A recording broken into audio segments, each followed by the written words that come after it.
Hello, I've been riding Yamaha's R1 and Ducati's Panigale 1299S. Undoubtedly two of the best new sports bikes of the year, and that's saying something this year. There's been some tough competition.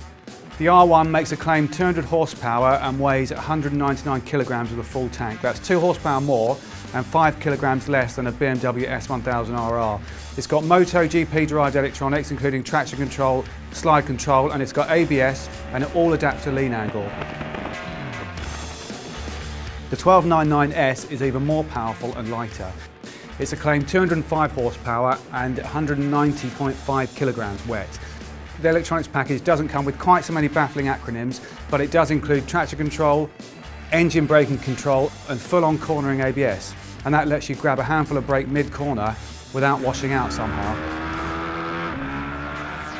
Now, we might have been a little unfair on the R1 by testing it back-to-back against the Panigale S instead of the base edition Panigale. The S version comes with semi-active Olin suspension front and rear, and that automatically adjusts damping according to riding conditions. To get semi-active Olins on the R1, you have to get the R1M, and that's sold out.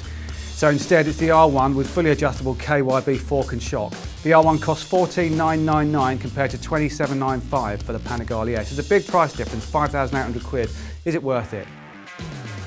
Of course, both are astonishingly fast. On a track day on Silverstone's national circuit, nothing else there had an answer for either one of them on the straights. The only thing that came close to either one was the other.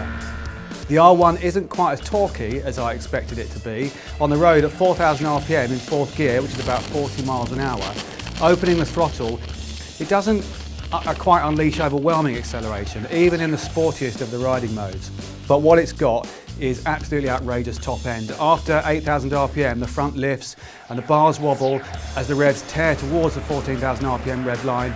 You shift up without shutting off using that quick shifter, and it does the same light-headed wobble again, shift up again, and it does it again and again and again through the box. The Ducati's quick shifter also lets you change down without shutting off. It's nice, but I'm not sure how much of an actual benefit that is to an average rider like me. It takes more of a leap of faith to go down without shutting off than going up. Where the R1 is peaky, the 1299S has immense strength everywhere. It's at least as merciless in a straight line, reeling in other bikes with every upshift. But it feels more stable than the R1. It's less ready to shake its head near the red line. Both have wheelie control, but the Ducatis can keep the front end pinned to the ground, where the R1's controls rate of lift. You need loads of braking power, and both have it, but the Ducati's more sophisticated suspension gives it a stability advantage here as well. The R1 feels squirmier under hard braking. It's also got Yamaha's unified brake system, which should aid stability by adding a bit of rear when the front brake is applied, but the Ducati still felt more stable. It's got a slipper clutch, engine braking control and an automatic throttle blipper. Between them, they managed to ensure that the bike stays more settled on corner entry. But somehow I still felt faster, smoother and better on the R1. It's a smoother experience than the rumbling mid-range of the Ducati. The drive builds more moderately, but still quickly enough to unleash that devastating top end exactly when you want it on the exit of the corner. The noise is just as involving as the Ducati's, but it's a little bit quieter, and that seemed to liberate a little bit of my attention to concentrate more on the job at hand, the job of riding. On the road, Yamaha's riding modes gave a new dimension of practicality to the R1, which the Panigale doesn't have. In the softest of 4 riding modes, it's a transformed animal. The throttle response is much more sedate, feeding in the drive smoothly from absolutely nothing. The Panigale S has its own riding modes too, of course, but none can make it quite as civilised as the R1 can become. Both bikes get really hot in town, but the Panigale seemed the worst of the two.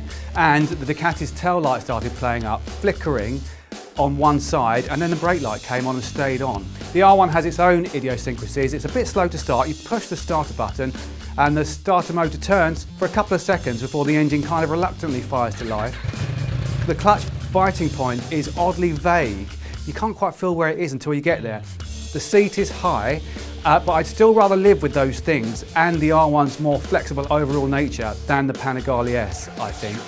I asked earlier if the Panigale S is worth £5,800 more than the R1. The answer, for a practical-minded rider of average ability like me, is no, I don't think it is. But of course, not everyone is practical minded or average, which is why I was joined on the test ride by Visordown's Kane Dalton, who's raced in the Manx GP. For his verdict, have a look at our full review at the link below this video.